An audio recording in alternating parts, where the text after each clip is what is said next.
What's up, YouTube? This is Mathos97, and welcome to episode number 40 of my WWE SmackDown vs. Raw 2006 General Manager mode, coming to you from Pierre, South Dakota for the December 6th edition of Friday Night SmackDown, or maybe it's Thursday night. I don't remember. I don't remember what it was in 2005. It was probably Thursday Night SmackDown, because, you know, this game being made in 2005 for 2006, because video game companies they do that because of timing in the year and stuff and things. Anyway, so as we move on from that awkward intro, we can see the animal Batista is ready to go. He's fired up for this opening contest as he is set to go one-on-one, face-to-face, man-to-man with the man, the myth, the legend, Chris Jericho, the man of 1,004 holds, the Ayatollah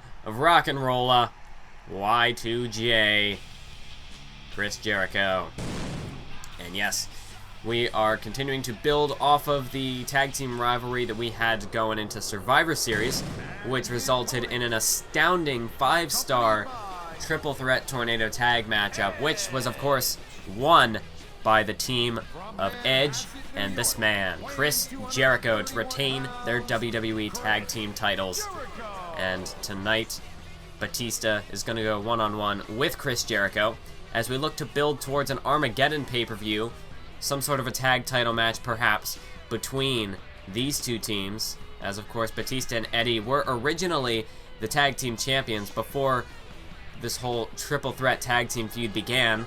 I mean, at the No Mercy pay-per-view, it was Bret Hart and the British Bulldog who won the ladder match to gain the titles, and then the following episode of SmackDown, it was Jericho and Edge who won the table triple threat tornado tag to capture the titles.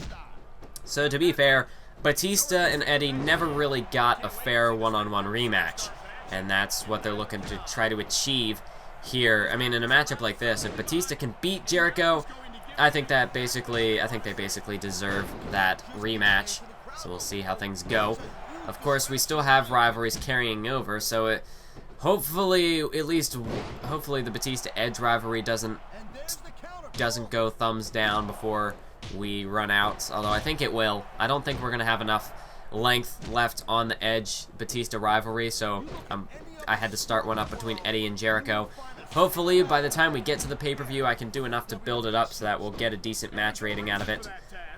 I'm a bit curious, though, to see where the tag team division will go following Armageddon, because if we do indeed have Batista and Eddie versus Jericho and Edge, then after that, if Jericho and Edge were to retain, or I guess even if Batista and Eddie were to win, for that matter, we need somebody new, because this would be the third pay-per-view in a row where these 4 men were involved in the tag team title match.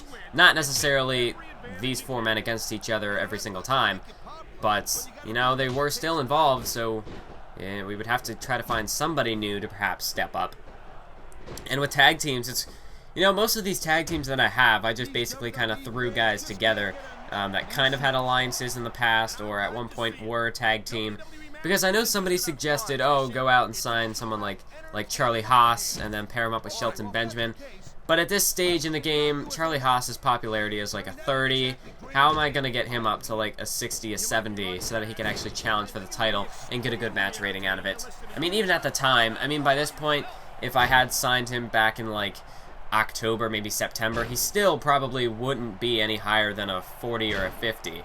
There's only so much I'd be able to do with that, and I don't know where we would stand in the ratings if that was the case, if I did go ahead and sign him.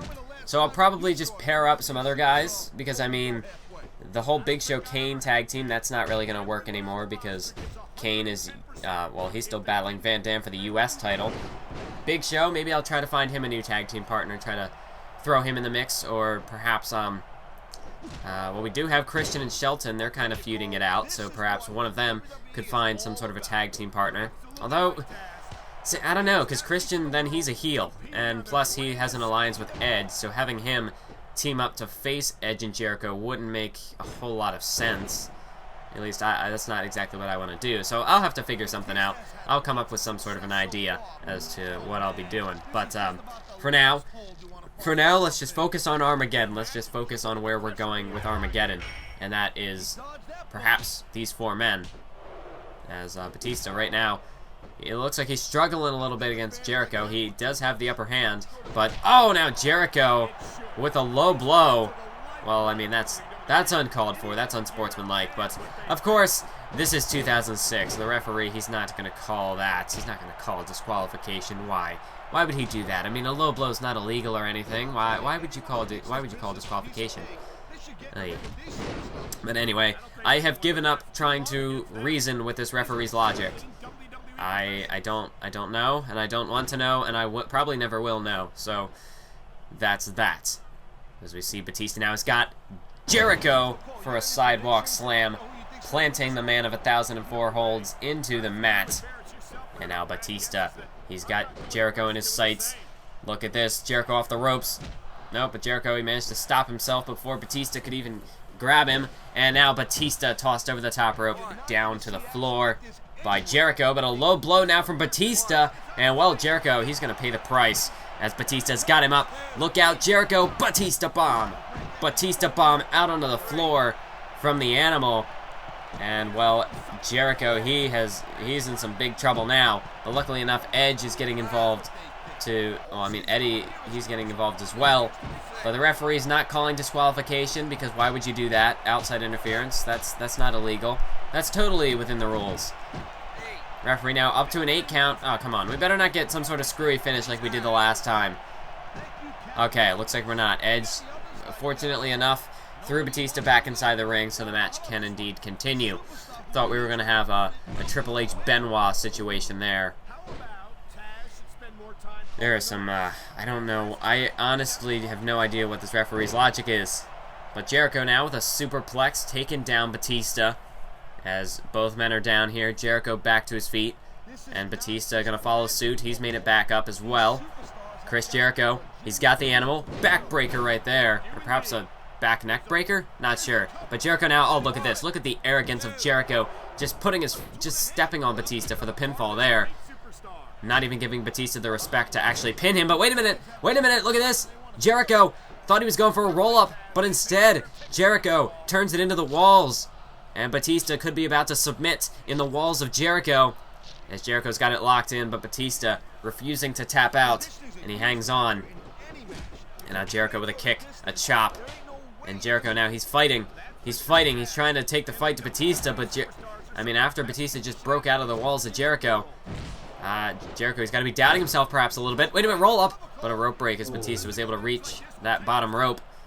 Oh, but Jericho's out of stamina, and that's going to cost him as Batista, he's got Jericho up, looking for the second Batista bomb of the match. And this could be the final blow. Into the cover. 1, 2, 3. That is it, folks. Just like that, the Animal Batista picks up a much-needed victory for the team of Batista and Guerrero as they defeat Jericho here tonight.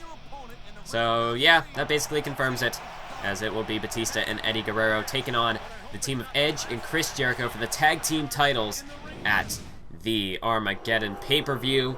And speaking of Armageddon, we continue to set things up, because I can reveal right now that at Armageddon, the World Heavyweight Championship will be defended in a 6-man Armageddon Hell in the Cell match. That is right, folks. Triple H will be putting his World Heavyweight title up for grabs in another 6-man matchup, but this time he will have to go through hell and back to win, as he's going to be it's not just the Battle Royal where it was 5 other men and the other guys could get involved. There is no elimination. It's only one fall to the finish, and Triple H, he is going to be defending that title. And I will begin revealing the superstars who will be competing in that matchup in the next coming episodes. But for now, I can guarantee that since Triple H is in a feud with The Rock, that The Rock will also be a competitor in that Hell in the Cell matchup. So we'll go ahead with this matchup, but you're going to have to wait and see. Stay tuned for the next few episodes where we determine who will be in that matchup. And that should be one hell of a main event for Armageddon.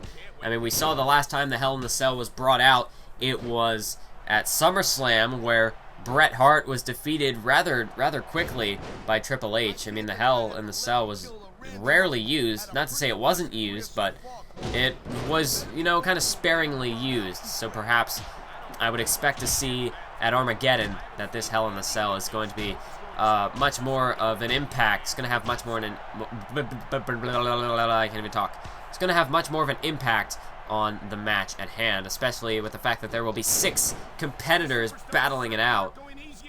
It's definitely going to be a tricky match to call with so much going on, but I'm ready for it. I hope you guys are all ready for it, as Armageddon will indeed be episode number 43 of GM mode. So we're getting there. It's very shortly after Survivor Series, so we've only got a little bit of time yet until Armageddon, but we'll wait and see how the pay-per-view plays out. Like I said, that's now 2 matches revealed for the card, and obviously we're going to have, you know, the standard fare. U.S. title will probably be on the line. Cruiserweight title should be defended. It's a SmackDown pay-per-view. We got to go all out, man. But, oh, a low blow by Steve Austin, but the ref, of course, he doesn't care. He must be blind or something, or partially blind. It's like selective hearing, but it's selective blindness. He just chooses not to call whatever he doesn't want to. So, I guess, I don't know, not calling the low blows, I guess maybe it lets the match continue and the fans get their money's worth. I guess that could kind of justify it. I mean, I don't know. But then you have, like, I don't know. Then you have, like, that triple threat match where it's a triple threat. There shouldn't be disqualification, but since I didn't turn it off, Triple H decides to just get a steel chair, and ref calls DQ while he's unconscious. I mean, I guess I get that Triple H kind of hit the ref with the chair, but he's unconscious. How is he gonna make the call? Somehow this referee has, like, Superman powers. He must just have telepathy or something, and he just used his mind powers to let the timekeeper know that it's a disqualification. We've got some sort of telepathic referee here on SmackDown. I mean, man, why is he not like a fortune teller or something with all his mind powers? I'm giving the referee far too much of a backstory here. But Randy Orton, he's forcing Austin to pass out here in a sleeper hold. As, well, Austin was originally going for that $1 Million Dream, shades of his ringmaster gimmick. As now look at this. Randy Orton just bouncing off the ropes here with these fist drops, firing up a full head of steam. But Austin now with a spear, and Stone Cold unloading with a flurry of right hands right to the face of Randy Orton. And now Austin again. Well, he was going at a full head of steam once more, but Orton ducks outside the ring. And now he hangs Austin up there in the ropes. Smart move there by Randy Orton. A bit dirty. Oh, and that's, well, okay. Hanging him up in the ropes was a bit dirty. That was blatant. That should have been a blatant disqualification, but this ref doesn't care. A blatant low blow by Randy Orton. And now he's going to continue to go on the attack. Shoulder breaker right there to Stone Cold. And Austin right now, he's in a world of trouble. Randy Orton has turned the tides, and things are not looking good for Stone Cold. Texas Rattlesnake is definitely backed into a corner here, as Orton now throws him into the corner. So now he's literally backed into a corner. And Orton, look at this, belly to belly, slamming Stone Cold Steve Austin into the mat right there. But Austin's back to his feet. Orton trying to grab him, but a counter by Austin with a nice elbow right to the face. And again, Austin, he's got that $1 Million Dream applied here, paying homage to the $1 Million Man, Ted DiBiase. But a clothesline by Randy Orton tries to quell the rally, but Austin, he's back. This rally cannot be shut down, as here comes Stone Cold. No counter by Orton, and now Orton's got him in a lockup. Hip toss by Orton, and well, it appears as though the rally can be shut down, and indeed it was. As Orton creates some separation here. Now he ducks behind Austin here, and he's got him up, looking for a shin breaker perhaps, and he hits it right there. Working now on the leg of Stone Cold perhaps. And look at Orton. Orton just, look at the arrogance, the cockiness of this young man as he summons Stone Cold up to his feet. As now, wait a minute, counter. Oh, kick right to the gut of Orton, and Orton with an RKO. Randy Orton off the kick to the gut with the RKO to Stone Cold into the cover. 2 count. And that is it, folks. Ladies and gentlemen, Randy Orton is your winner, and he picks up a much-needed victory over the Texas Rattlesnake here tonight on SmackDown. So a big win for Randy Orton here in our main event.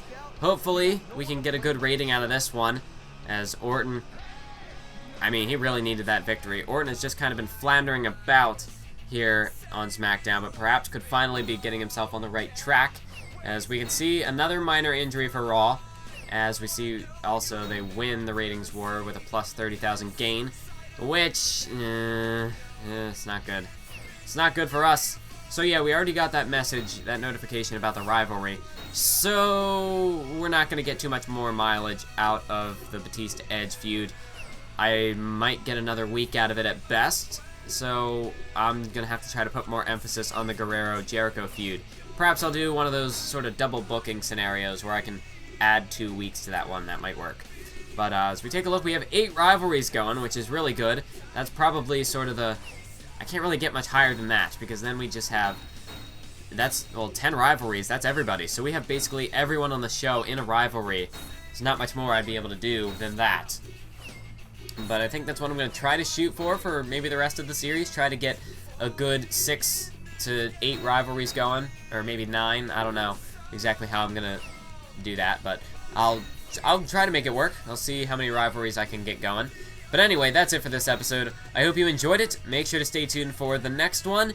And as always, keep on YouTubing.